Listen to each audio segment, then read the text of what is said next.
All right, Liam Paro defeats Subriel Matias on a 12-round unanimous decision. The Boogeyman is no more. Great performance by Liam Paro. It was a good fight. It was a good fight. Definitely 100% the right man won. Liam Paro had a very, very good game plan. He boxed very well. Subriel Matias in there. And you got to bear in mind, the judging was spot on because I have no issue with how they scored this fight. It was very good performance by Liam Parro. The judging, when you're judging a fight, and especially it's in the home country of Puerto Rico, if you go and watch this fight, every time Matias even comes close to landing, has a little bit of success, opens up on Liam Parro, the crowd just erupt. And when that's happening in a fight, especially, you see, it's one thing if it's one kind of shot that glances and the crowd erupts. When Matias, which is what he was doing at the end of most rounds, especially if you look at round number 3, he would come in, he would let the shots go, the crowd would be cheering along with him. A lot of the shots were getting blocked, some of them were getting through.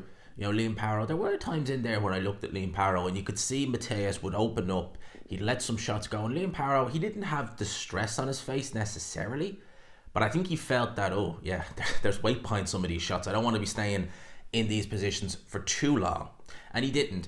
And yeah, he boxed very well, he moved very well, picked up the early rounds, and Matias, what he tried to do then, he tried to come into the fight towards the back end of the round.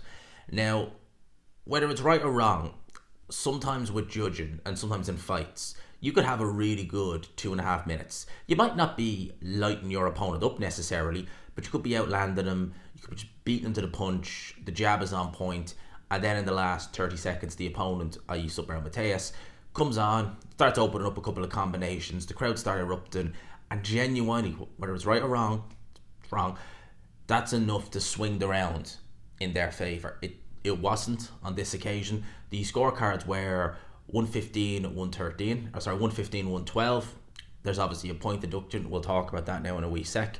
So that will be an 8-4 fight. And there was also a 116, 111 fight, which would mean then that it was a 9-3 fight. So it was a fairly comprehensive win for Liam Parro. You know, going into this fight, I felt Subriel Matias would win. I felt as though, judging by the recent form he's been on, in which he avenged his, at the time, sole loss by knockout, by stoppage, he had fought undefeated guys, Mandatories, Jeremiah Ponce, Ergashev, I think was the guy's name. Guys who were undefeated, guys who people weren't really mentioning because they did seem a hard night's work. And Matias was going in there and just beating them down. You know, he really was. He was just beating these guys down, making them quit in between rounds. And even when fighters were having success against Matias in those fights, he would just switch it on. Sometimes he'd have a really bad first round, and then second round onwards, it's like, oh yeah, that never happened. It's got to be so disheartening for the fighter as well when you start off so strong and you're like, I can't keep this guy off me. What do I have to do? And ultimately, he broke those opponents down. With Liam Parro going into this fight, I knew Liam Parro was a decent fighter. I'd seen him against Brock Javez, and to be honest, that was the first time I'd ever even heard of Liam Parro was going into that fight. He got a first round knockout over Brock Javez. Then he beat Montana Love. And Liam Parro, fighter out of Australia, I think I said this in my video I did about Ben Whittaker, about his fight last night. When a guy is up and coming, even if they're kind of, you know, maybe not as, how would you say it, mainstream, for want of a better word, up and coming than certain fighters, you still hear about them. I literally heard nothing about Liam Parro up until the Brock Javez fight. And then you look at him in that fight and you're kind of like, how come I haven't heard of this guy? Because he looked quite good. Has a good performance against Montana Love. When they announced this fight as a homecoming, I was thinking, yeah, that's interesting for a homecoming, because yeah, I'll favour Matias, and I did. But I was thinking, geez, that's a tough fight for a homecoming. I mean, I would have thought first fight with Matchroom, homecoming fight, you would want a kind of slightly easier. It's more the event rather than, you know, who am I fighting. And I was thinking, geez, that's a tough fight. That's going to be a tough fight for Matias. Thought he'd come through it, he didn't. Not Brock Javez, Liam Parro. Brock Javez, I was thinking of that knockout there. Liam Parro, yeah, again, I'll say it, he boxed very well early on. Now, Matias can start slow sometimes, and early on I thought, okay, Brock Javez is picking these rounds up. He's outboxing Matias, beating him to the punch. But Mateus will come back into it, and yeah, he did at times. He came back into it. He had his moments, but they were few and far between. Like they really were. I mean, the crowd will kind of, with the way they were so lively and cheering, they'd make you think it was better and more competitive than it was. But it was fairly comprehensive for Liam Parro. The big issue Liam Parro had in there was referee Lewis Pabon. Now, Lewis Pabon is normally a pretty good referee. Normally, this fight right here. So, Lewis Pabon, for those who don't know, he infamously refereed Klitschko versus Povetkin. All right, and if you've ever seen that fight, I wouldn't recommend you go and watch it. I wouldn't recommend that at all because it was a terrible fight. That is one of the worst displays of a referee and of a heavyweight champion I have ever seen in a title fight, ever. Because Klitschko felled his way to victory. The first 90 seconds of that fight, Povetkin was doing very well. And you thought to yourself, okay, this could be interesting. And I think Klitschko felt that and then just fell the rest of the fight. That's all he did. He just leaned and, like, literally, he was lifting his feet off the ground on top of Povetkin like that. And Luis Pabon didn't do a thing.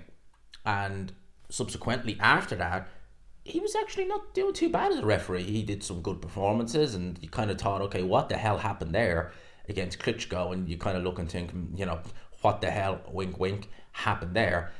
Then he was announced as the referee for Joshua versus Usyk too. And you kind of thought, oh, right.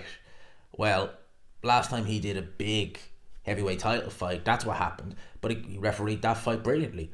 And realistically, the fight that he refereed, Subriel Matias versus Liam Paro, that's the performance I would have expected him to give against Joshua Usyk. Really favouring the home fighter, the A fighter, and doing things that you just look at and think, what the hell was that? Because in round number 7, he docked a point from Liam Paro, where Liam Paro kind of clinched and kind of held Matias' head down a little bit, right? And the DAZN team went bananas when Lewis Pabon docked a point. And rightly so. The referee in the Ben Whittaker fight last night, he docked a point from Aranika, I think the guy's name was, when he blatantly elbowed Ben Whittaker. I mean, it was blatant. Something like that warrants an instant point deduction. No question. No questions asked. You can't have any gripes about that. Something like that.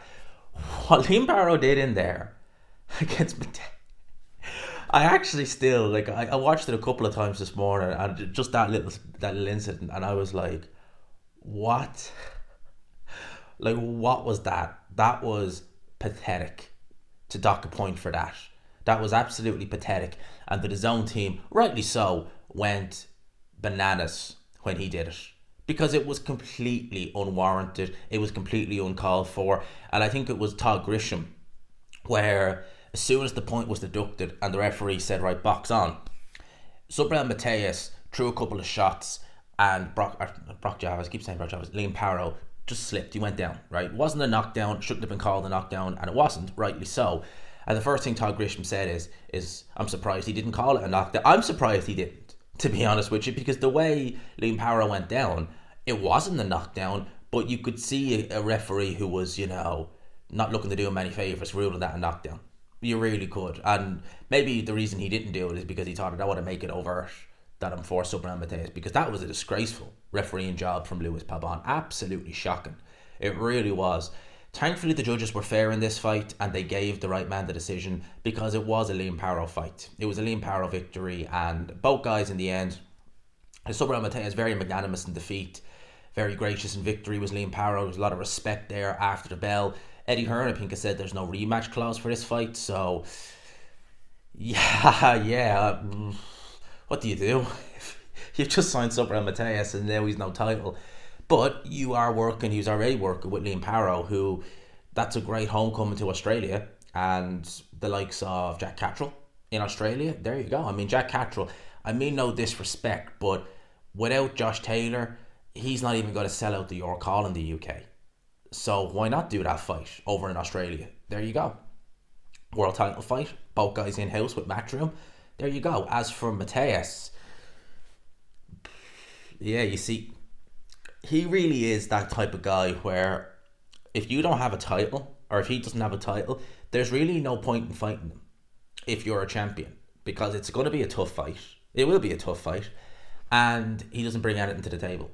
So now that he's lost that title, it's going to be, I don't know what Eddie Hearn is going to do there. I do. Like, you can see by the crowd in Puerto Rico that he is a big name there. So maybe Eddie Hearn will do another show in Puerto Rico, give him a run of the mill, easy touch at 140 guy kind of guy, and then see what happens. But yeah, it's going to be yeah, that's a tough one. That's on your debut as well for Matchroom. That's not ideal for Eddie Hearn. Certainly not. You know, you debut loss for Subriel Matias, losing the title, and prior to that you had the 5v5. So not ideal for Eddie Hearn at the minute. But luckily for him, Liam Paro, big name in Australia. There you go, and he's with Matchroom, so he's fine with that sense. In that sense. So yeah, let me know your thoughts on this fight. Let me know your thoughts on Liam Paro, what Matias does from here, the referee Lewis Pabon, his performance. Leave it in the comments. Hope you enjoyed it, people. Smash the like button if you could. Hit subscribe, of course, if you haven't already. Peace.